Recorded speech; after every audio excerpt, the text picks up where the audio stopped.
Good morning to all of you. This is Dr. Nitin Jadhav and welcome to the New Deepas Samba. Our subject is English. आपला विषय जो आहे तो आहे English. सर्वांनाच माहिती आहे की आपल्याला जर करिअर करायचं असेल आणि ते स्पर्धा परीक्षेच्या माध्यमातून करायचं असेल तर इंग्रजी भाषा शिकणे अतिशय महत्त्वाचं आहे आणि म्हणून मग इंग्रजी भाषेला आपण सुरुवात करतो आहोत. बघा, सर्वात पहिला प्रश्न जेव्हा आपण भाषा शिकवतो किंवा भाषा शिकतो तेव्हा पडायला पाहिजे की भाषा म्हणजे काय. भाषा म्हणजे काय त्यालाच आपण what is language. And according to my senses, language is what? Language is understanding.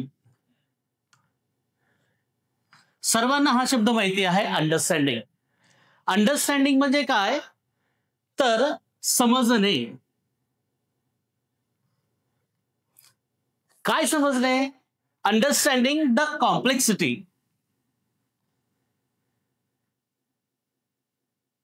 कॉम्प्लेक्सिटीचा अर्थ असतो गुंतागुंत.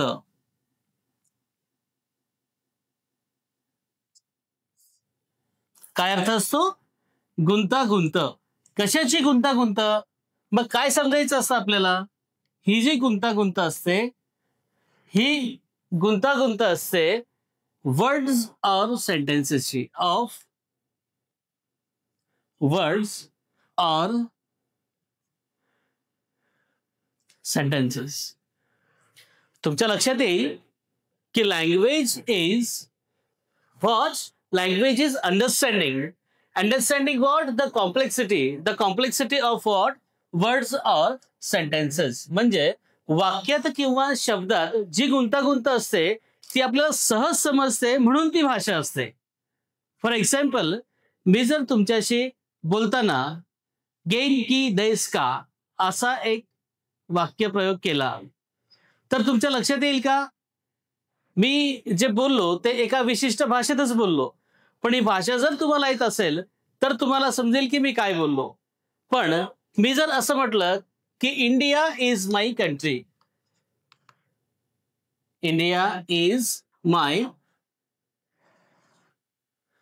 कंट्री, तर सांगा बघू किती मुलांना किती तुम्हाला सर्वांना वाक्याचा अर्थ कळाला किंवा हा शब्दसमूह जो आहे वर्ड्स आणि त्याचं सेंटेन्सेस आहे कळालं. इकडे एक वावेल होतो म्हणजे इंडिया या शब्दामध्येच गुंतागुंत आहे. कशाची गुंतागुंत आहे? स्वरांची गुंतागुंत आहे, कन्सोनंटची गुंतागुंत आहे आणि त्याचा एक विशिष्ट असा उच्चार देखील होतो इंडिया या शब्दाचा आणि तो लगेच आपल्याला समजतो. म्हणजे याच्यामध्ये कितीही कॉम्प्लेक्सिटी असली तरी ती आपल्याला अंडरस्टँड होते. म्हणून आपण दोन गोष्टी लक्षात ठेवल्या पाहिजे. What is that? Language is the understanding of what? Complexity of words और सेंटेन्सेस. म्हणजे शब्दांची किंवा वाक्यांची गुंतागुंत सहजपणे आपल्या लक्षात येणे यालाच म्हणतात लँग्वेज. थँक्यू.